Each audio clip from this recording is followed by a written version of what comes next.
Você já tentou colocar um baralho em ordem com toda aquela quantidade enorme de cartas, 52, ou 2 baralhos? Né? Você não consegue, só com as suas 2 mãos ali, colocar os ases, depois os 2, 3, 4, respeitando a ordem. Né? Normalmente a gente acaba fazendo montinhos, separando por naipes. Por quê?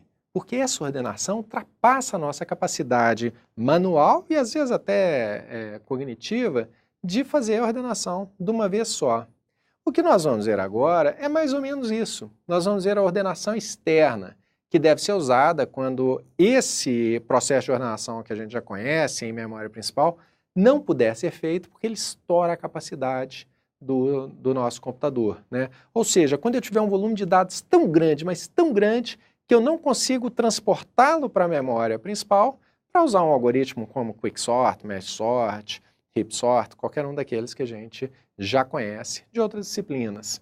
Então, a nossa ordenação externa é o processo de ordenação com algum tipo de dispositivo, com auxílio de algum dispositivo de memória externa. Pode ser o nosso disco rígido. Poderia ser fitas se ainda existissem, né? Se a gente ainda usasse fitas. Mas daqui a gente pode pensar em pendrives, em outros dispositivos que venham a surgir com o tempo, que tem uma capacidade de memória de gigabytes, muitos gigabytes, que sempre vai ser maior do que a nossa memória principal. Então a gente vai usar esse apoio desses dispositivos quando nós tivermos um volume de dados, né, a serem ordenados maiores do que a capacidade de ordenação em memória principal. Ou seja, eu não consigo transportar todos aqueles registros para a memória principal do nosso computador e ali rodar um algoritmo básico. Né? Qual que é o nosso objetivo? Colocar todo mundo numa ordem pré-estabelecida. Muito bem, nós vamos usar um algoritmo chamado de intercalação balanceada. Basicamente, o que esse algoritmo vai fazer vai ser separar os nossos dados em diversas fontes e ordenar essas fontes, e depois eles vão intercalando. Né? A gente vai intercalando essas 2 fontes. Então, volta à ideia do baralho. Se você pega um baralho completo para ordenar, qual que é a primeira coisa que a gente faz? Separar por naipe.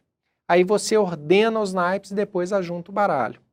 Talvez ali não tenha que fazer muita intercalação, mas a ideia é eu dividir em grupos menores, que eu dou conta de lidar com eles, e aí eu vou reintegrando numa coisa ordenada.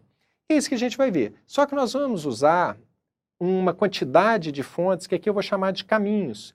Então, às vezes, esse algoritmo vai ser identificado como intercalação balanceada de X caminhos, de tantos caminhos, de 2 caminhos, de 4 caminhos. O que esses caminhos querem dizer? É a quantidade de fontes que eu vou intercalar para criar algo mais ordenado. Né? Então, se eu separo o meu baralho em 4 naipes e eu tenho que juntar depois tudo numa coisa só, seriam 4 fontes.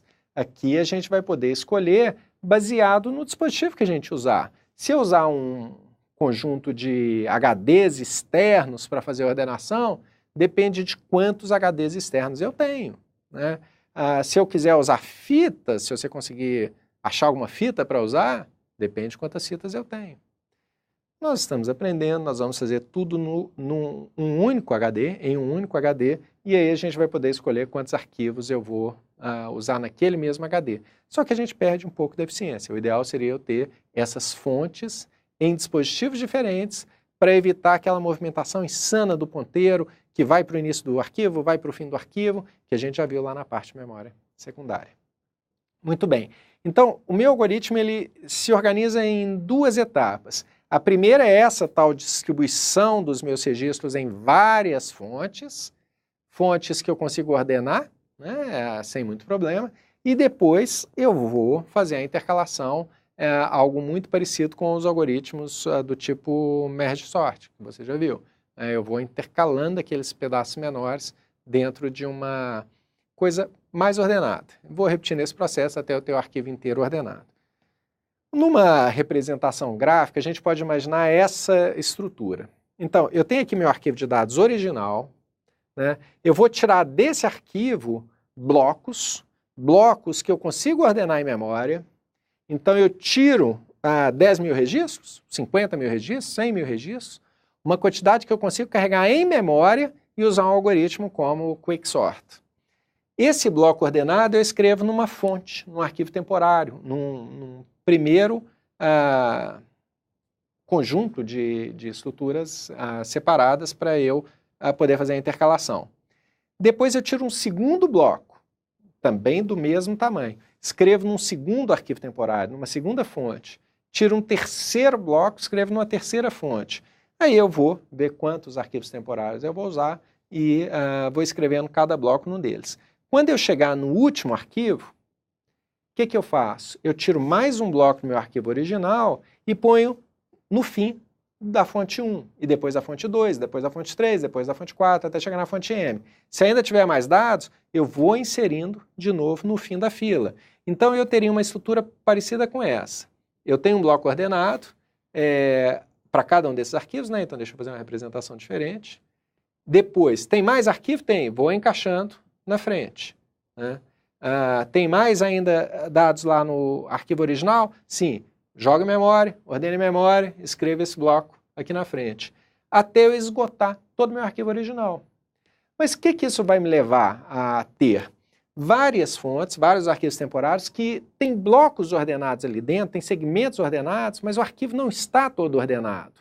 Então, quando eu for fazer a intercalação, eu não posso fazer a intercalação completa do arquivo. Eu vou ter que fazer a intercalação desses conjuntos de segmentos ou de blocos, né? E é o que acontece nessa etapa aqui, né? Eu venho para essa intercalação e chego aqui e tenho mais M arquivos temporários. Se aqui eu tivesse usado 3, eu teria mais 3 arquivos temporários no segundo conjunto.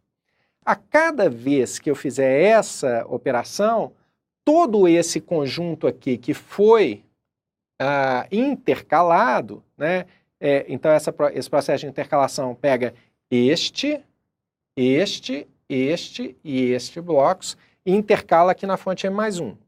Depois que fizer isso, vai pegar esse segundo conjunto e vai intercalar na fonte M mais 2. Depois vai pegar esse terceiro conjunto e vai intercalar na próxima fonte. Quando eu terminar todo esse processo, eu vou ter aqui blocos mais ordenados. Eu vou ter nessas fontes não a mesma quantidade, o mesmo tamanho de bloco que eu tinha lá, mas um tamanho maior. E aí eu vou repetir nesse processo, até que, de fato, cada fonte tenha um único bloco todo ordenado. Quando eu faço a intercalação final, que vai ser o meu arquivo final. Então, o processo de intercalação, ele basicamente está dividido em duas partes. A primeira é eu extrair blocos grandes, a maior tamanho de bloco possível que couber na minha memória, e vou distribuindo por fontes temporárias. Então, essa é a primeira parte do processo. A segunda parte do processo é eu intercalando esses blocos em blocos maiores, até que o meu bloco terá o tamanho da fonte temporária, faço a intercalação final, tem um arquivo temporário. Então, segura aí que a gente vai ver um exemplo disso funcionando já no próximo vídeo.